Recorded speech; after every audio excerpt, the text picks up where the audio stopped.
नमस्कार, बॉलीवुड रेट्रो में आप सबका स्वागत है। मेरा नाम है शिवम। आज बात करेंगे के आसिफ की 1960 की क्लासिक और कल्ट फिल्म मुगले आज़म की। मुगले आज़म फिल्म की कहानी उसके हिट होने का कारण है, मगर एक कारण फिल्म के गाने भी हैं। वही गाने जो कि आज भी लोगों को प्रभावित करते हैं। मुगले आज़म फिल्म के सभी गानों में से जिस गाने ने सबसे ज़्यादा पॉपुलैरिटी हासिल की वो था लता मंगेशकर का गाया हुआ गाना जब प्यार किया तो डरना क्या। इस गाने को नौशाद साहब ने कंपोज किया था, शकील बदायूनी ने लिखा था, लता मंगेशकर जी ने गाया था और मधुबाला पर फिल्माया गया था। जितना अच्छा ये गाना कानों को सुनने में लगता है, उतनी ही मेहनत इस गाने के पीछे भी हुई है। प्यार किया तो डरना क्या इस गाने की रचना विशेष रूप से समय लेने वाली थी, क्योंकि नौशाद साहब ने गाने की रिकॉर्डिंग के दिन ही शकील बदायूनी के लिखे 2 गाने रिजेक्ट कर दिए और इसके बाद नौशाद साहब के घर के छत पर विचार मंथन सत्र का आयोजन किया गया, जिसे हम आम भाषा में मीटिंग भी कह सकते हैं। इस सत्र को शाम के शुरुआती भाग में शुरू किया गया, जो कि अगले दिन सुबह तक चली और तभी नौशाद साहब को देर रात पूर्वी उत्तर प्रदेश का एक लोकगीत ध्यान में आ गया, जिसके बोल थे, प्यार किया क्या चोरी करी है। इसका मतलब है कि मैंने प्यार किया है, इसका मतलब ये तो नहीं कि मैंने चोरी की है। गीत को गज़ल में बदल दिया गया और बाद में रिकॉर्ड किया गया।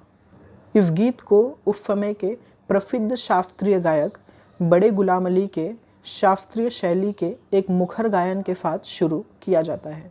इस गाने में उनका हिस्सा अकबर के 9 रत्नों में से प्रसिद्ध तानसेन की आवाज़ का प्रतिनिधित्व करने के लिए लिया गया है। ऐसा माना जाता है कि उनकी आवाज़ में आकाश से बारिश और अंधेरे में हल्की मोमबत्तियाँ लाने की क्षमता थी। इस गायन के बाद लता मंगेशकर द्वारा एक एकल गाया जाता है, जिससे हम गाने की शुरुआती हिस्से में एक शायरी के तौर पर गाते हैं। इस एकल को मधुबाला जी पर फिल्माया गया था, जो कि सीधे तौर पर राजकुमार सलीम के लिए गाती है। इस एकल में सलीम के लिए प्यार और राजकुमार अकबर के लिए एक तंज होता है। इस एकल को गाकर अनारकली सलीम से अपने प्यार का इजहार करती है। अनारकली इस बात का इजहार राजा और सभी दरबारियों के सामने करती है, इस बात को भली भांति जानते हुए कि राजा उनके प्यार को कभी स्वीकार नहीं करेंगे। इसी गाने के साथ विद्रोह की खुली घोषणा की जाती है। गीत की सभी पंक्तियाँ मौत के सामने भी अपनी सच्ची भावनाओं को छुपाने से इनकार करती हैं और बार बार सम्राट अकबर को ताना मारती हैं। गीत को एक कोरस के साथ ख़त्म किया गया है, जहाँ प्यार किया तो डरना क्या गाया जाता है। इस गाने को पाकिस्तान के लाहौर फोर्ट में शीश महल में शूट किया गया है, मगर शीश महल के शीशे इस गाने की शूटिंग के आड़े आ रहे थे, जिससे हर वक्त लाइट की रिफ्लेक्शन आ रही थी।